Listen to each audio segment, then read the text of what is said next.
Hey everyone, welcome back.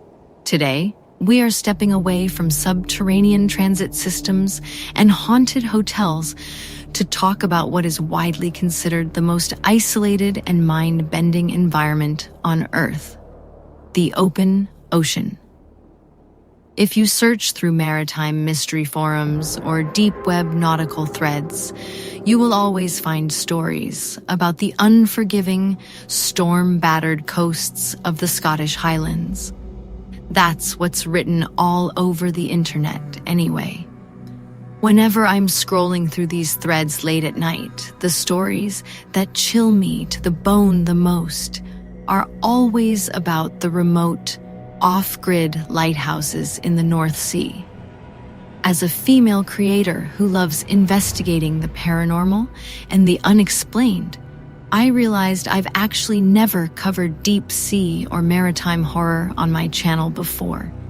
So today, I want to start with a truly terrifying case. This story takes place in one of Scotland's oldest and most remote offshore lighthouses. If you don't know what a 19th century Scottish lighthouse looks like during a winter storm, I'll put a picture on the screen. It's essentially a massive tapering tower of solid gray stone, rising straight up out of the violent, crashing black waves. It's incredibly claustrophobic. There is nowhere to walk, no cell service, and once the supply boat drops you off, you are completely trapped with nothing but the wind, the sea, and your own thoughts. Today's story takes place right in the heart of that damp, echoing isolation. Our story revolves around a man named Elias, and it will reveal exactly why veteran lighthouse keepers have rules they never, ever break. But before we dive into the chilling details, if you enjoy horror, mysteries, and historical maritime legends, please make sure to subscribe to the channel. The story begins with Elias. He was a former accountant living in Edinburgh, but after a disastrous business failure and a messy divorce, his life had completely fallen apart. He was utterly broke and desperately needed a job that paid well enough to clear his debts, somewhere he could hide away from the world. He applied for a 6-week relief keeper position for the Northern Lighthouse Board. He was assigned to Black Rock Isle, a tiny, jagged rock miles off the mainland, entirely swallowed by the sea at high tide. When Elias arrived for his shift at dusk, the sky was already bruised with purple and gray storm clouds. The sheer, crushing isolation of the rock was unsettling. A city is chaotic, but out here, there was nothing but the deafening roar of the freezing waves. The departing keeper, a hardened, deeply weathered old Scotsman named Angus, handed him the heavy iron keys, a logbook, and a radio. "Here's the lantern room, lad," Angus said, his voice barely audible over the crashing surf. "Keep the glass clean, keep the generator fueled, and keep your head down. But listen to me carefully. On nights when the sea fog rolls in so thick you can't see the water, you might hear a heavy brass bell ringing from the waves. Whatever you do, do not look out the lantern glass down at the rocks. And if you hear something climbing the outside of the tower, pretend it's just the wind." With that, Angus climbed down into the small dinghy, returning to the mainland and leaving Elias completely alone on the rock. Elias settled into his work, but the environment was immediately gnawing at him. You could see the unease on his face. He wasn't used to this level of total, inescapable isolation. The air inside the tower was damp, cold, and smelled of old brass and salt. For the first few days he managed, but on the 4th night, the atmosphere began to shift violently. The temperature plummeted, and a thick, unnatural sea fog rolled in. It was so dense that it looked like a solid white wall pressing against the glass. Later that night, he checked his watch. It was exactly 3 a.m.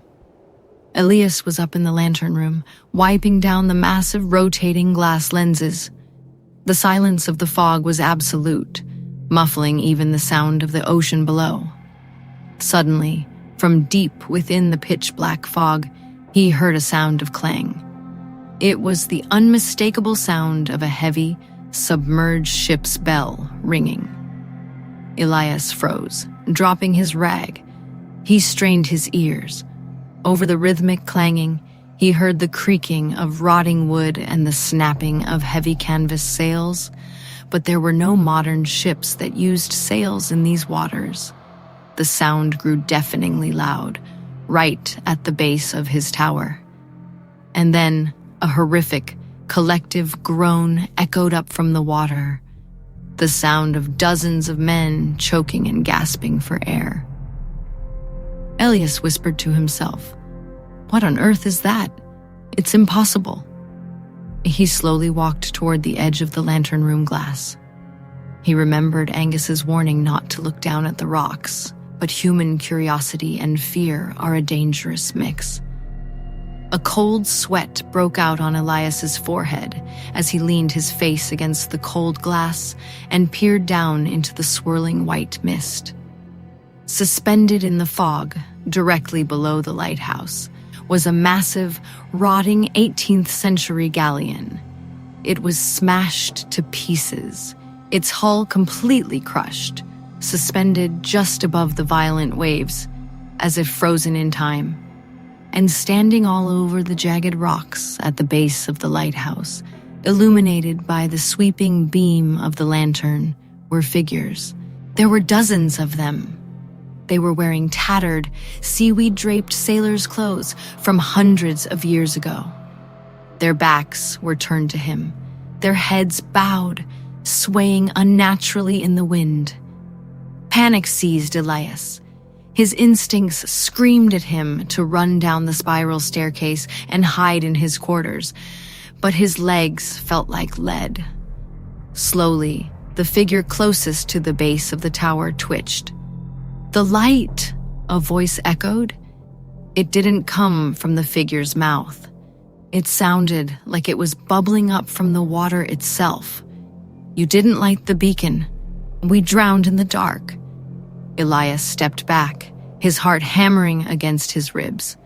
"No," he whispered. "This isn't real." Suddenly, all the figures snapped their heads up to look at him simultaneously. Their faces were a horrifying nightmare, bloated, blue, and eaten away by sea life, exposing pale bone. Their eyes were wide, glowing with a sickly, phosphorescent green light filled with ancient, furious terror. As Elias stared in absolute horror, the entities didn't scream. Instead, they lunged at the stone tower. They began to scramble up the sheer vertical rock face like massive broken insects. Elias let out a choked gasp and backed away from the glass. The dead silence of the fog was replaced by the terrifying sound of wet, barnacle-covered hands slapping rapidly against the outside of the stone bricks, climbing higher and higher, completely surrounding the tower. Elias threw himself against the heavy iron trapdoor of the lantern room, trying to lock it, but the sound was already right outside the glass. The sweeping light of the beacon illuminated a horrifying face pressing itself against the window. It was the captain. His jaw was hanging completely unhinged, black water pouring from his mouth as his rotting hands slammed against the thick, reinforced glass. A massive spiderweb fracture appeared in the glass. For the rest of the night, Elias huddled in the center of the room, his mind pushed to the absolute breaking point. He squeezed his eyes shut and covered his ears, screaming as the glass cracked further, spraying him with freezing, foul-smelling seawater, praying for the sun to rise. 3 days later, when the supply boat arrived, Angus found Elias huddled beneath the main generator, violently shaking, refusing to speak or look at the windows. He was drenched in freezing seawater, despite the fact that the lantern room glass was miraculously, completely intact and unbroken. It was tragically obvious to the old Scotsman that Elias had looked down at the rocks. As Angus escorted the traumatized man down to the boat, he sighed and explained the grim history of Black Rock Isle. In the winter of 1740, Angus said softly, a massive merchant ship got caught in a horrific storm. The lighthouse keeper back then had fallen asleep drunk, and the beacon had gone out. In the pitch black, the ship smashed straight into this rock. All 70 men aboard drowned in the freezing dark, screaming for a light that never came. Their spirits never left the reef. If you work out here, you know the rule. You never look down at the sea bell at 3 a.m. That boy didn't follow the rule, and the drowned crew almost dragged his mind down to the depths with them. And that brings me to the end of today's video. It's hard to say exactly what haunts the Scottish coasts. In Celtic maritime folklore, there are countless legends of phantom ships and the wandering spirits of drowned sailors still seeking the light they were denied. I know a lot of nautical legends are just ghost stories meant to scare new deckhands. But the sheer number of isolated lighthouse keepers who end up losing their minds, it makes you wonder. The Scottish Highlands aren't the only places hiding terrifying coastal secrets. There's actually a very similar, deeply unsettling story about an abandoned lighthouse off the coast of Maine. I'll link that video up in the cards right here, so be sure to check it out next. If you enjoyed this story, please hit that like button. It truly helps the channel out so much. And guys, please subscribe. As a female creator in the horror and mystery space, I love it so much when every single new member joins our little dark family here. Stay safe out there, never look out into the sea fog, and I will see you in the next one.